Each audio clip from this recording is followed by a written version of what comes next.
Hello everyone, my name is Nikki Kazemi, and this is my Spring 2020 research presentation, which I titled Obey the Zakani, Satire as a Form of Resisting Oppression.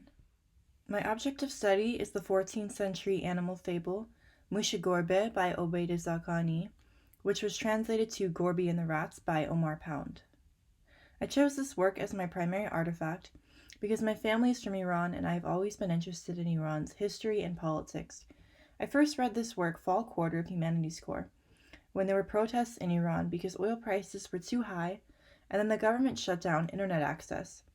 I thought this fable was for more recent times because of its focus on political corruption, but I found out it was from centuries ago and wanted to learn more about why the work sounded so familiar. Gorby and the Rats is a work about a cat king named Gorby, who rules over loyal Muslim mice. Gorby is known for immoral behavior like drinking and killing mice.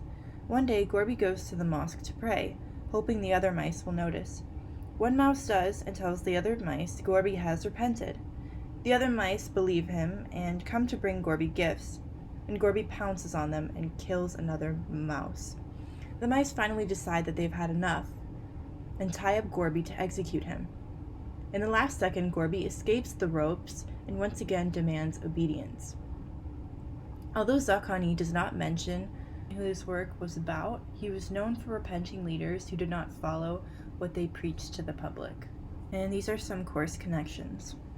Fall quarter, we studied Marie de France's animal fables, which exposed social issues using animals to defamiliarize readers from the issues. Similarly, Gorby and the Rats uses the cat and the rat to defamiliarize the reader from political issues at the time. We also studied Gorby and the Rats and other texts from the Middle East when Professor Rahimi lectured. These texts include Conference of the Birds and Khalila Damne. Also in winter quarter, when Professor Imada lectured, she talked about oppression of peoples, which we saw in her lectures of freak shows and exploiting Native American culture. And this is my thesis. Although Obeid Zakani was writing more broadly, without a direct reference to anyone, many modern Iranian satirists have taken a more explicit approach. These writers often end up in exile or worse for daring to challenge the oppressive Islamic leadership. This institutionalized oppression has created a tradition of political satire that comes in many forms: poems, comics, and television broadcasts. The threats writers face force them into exile and create a new literary tradition of writing from diaspora. In order to understand how Zakani's work resonates in Iranian society today, it is important to look at key events prior and during the Iranian Revolution of 1979. Prior to the revolution, the last king of Iran, known as Reza Shah, was in power. Although the Shah made progress towards modernization, he was also known for suppressing any opposition and using the secret police force known as the Savak to terrorize opponents. Iranians from many groups, including Marxists, women, and oil field workers, became fed up and started to protest his dictator-style rule. At the same time, a prominent Muslim leader, Ayatollah Khomeini, began disseminating messages about the immorality of the Shah's rule. He promised if he was in power, freedom of speech and morality would be restored. He also claimed if the Iranian Revolution succeeded, he would step out of the government's affairs. Iranians took him for his word, and soon enough, the Iranian Revolution of 1979 turned into the Islamic Revolution. Little did Iranians know, the new Islamic rule would be more oppressive than the last, shutting down more pro-reform newspapers, imposing laws such as the compulsory hijab for women, and having more political prisoners than ever. One way satire has been adopted is through political cartoons. During the reign of the Shah, few cartoons criticized the government, one being a newspaper called Tawfiq, which was operated by the Tawfiq brothers. However, after the revolution, the Islamic government confiscated the Tawfiq brothers' property in Iran, as a sign that they were no longer welcome. New cartoonists inspired by the Tawfiq brothers published content that praised Muslim clerics instead of critiquing them, like the Tawfiq brothers did. Following the death of Ayatollah Khomeini, a cartoonist trained under the Tawfiq brothers named Kiomar Sabiri began publishing content under the name Gol Aga, which translates to Mr. Flower. Sabiri was friends with people in high places, such as the new Ayatollah Khomeini and the vice president of Iran at the time. Although Sabiri did publish content critiquing the government, he made sure not to publish on sensitive topics such as the military or about people who did not like criticism, such as President Rafsanjani. Other cartoonists were not as lucky as Sabiri to have friends in high places. In his article, Being Funny is Not That Funny, Iranian-Canadian cartoonist Nikahang Koswar describes how he raised a national emergency when he published a cartoon comparing Ayatollah Mesbah Yazdi to a crocodile. The cartoon was referring to Yazdi's claims that a member of the CIA was bribing Iranian journalists with a suitcase full of money. The cartoon is the one I featured here on the right, with a crocodile crying, and it says, "Is anyone going to get this mercenary writer?" while strangling the journalist who is saying, "Help." Yazdi is known for his radical traditionalist views and was lucky enough to have a name, Mesbah, that rhymes with the Persian word for crocodile, Temza. The crocodile tears refer to the fact that crocodiles shed tears when they eat their prey, showing an insincere display of emotion. Koswar was sent death threats over this cartoon by the government and by government sympathizers. Koswar ended up fleeing the country in fear for his life.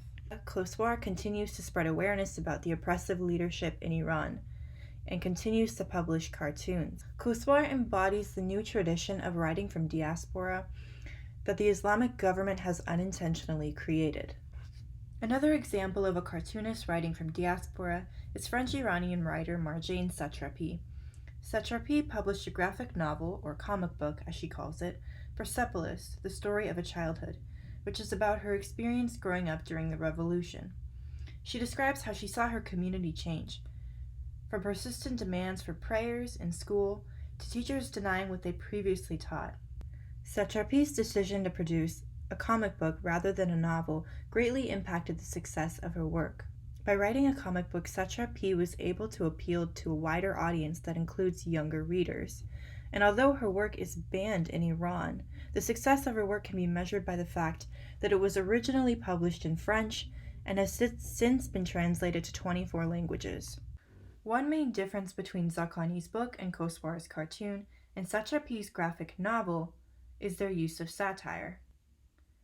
In Zakani and Koswar's works, they both feature animals. However, in Satrapi's graphic novel, she does not. The use of animals creates a more indirect satirical approach, while Satrapi's is more direct. Satrapi ignores the pretenses of past satirists to use an animal analogy. Nonetheless, both forms of satire have been effective. This is indicated by the relentless attempts to suppress both forms of satire. If the content was not powerful or true, the Islamic government would not deem it a strong enough tool against their shaky regime. So what is the relevance? How can a 14th century animal fable relate to present-day Iran? Well, first, the conditions in which Zakani was writing in, and authors like Koswar and Satrapi are writing about, are not the same, but rather the effects on writers and anyone else who wants to speak their opinion are the same, if not worse, under the Islamic Republic. The relevance lies in the fact that Gorby has to lie and to pretend in order to maintain his power. The same is true for Muslim clerics today, who have to pretend because they know the base of their power is not solid. Members of the Muslim clergy put on a performance and suppress media that expose their hypocrisies.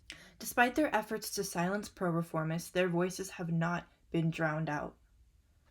The Islamic government's efforts to silence opposition through exile and threats has created a larger global platform for their critics. If the Islamic Republic of Iran does not want intellectuals in their country, other countries are waiting to accept them into their universities. These intellectuals are creating a global conversation and bringing attention to Iran from the outside. The cultural tradition of political satire lives on in other activists who are writing from diaspora, one of which is Iranian parliamentary reporter Masih Ali-Nejad. Ali-Nejad is known for publicly opposing the compulsory hijab. Although in exile, Ali-Nejad has gained a following in Iran with her campaign, White Wednesdays, which calls for Iranian women to wear white headscarves on Wednesdays in protest of the mandatory hijab. Ahmadinejad has her own television show that combines satire and news, critiquing the government. The irony is, the efforts of religious leaders to suppress opposition in any form has done quite the opposite. Everyone now knows who Iranians are because we are all over the world, engaging in conversations about the political corruption and dictatorial leadership in Iran.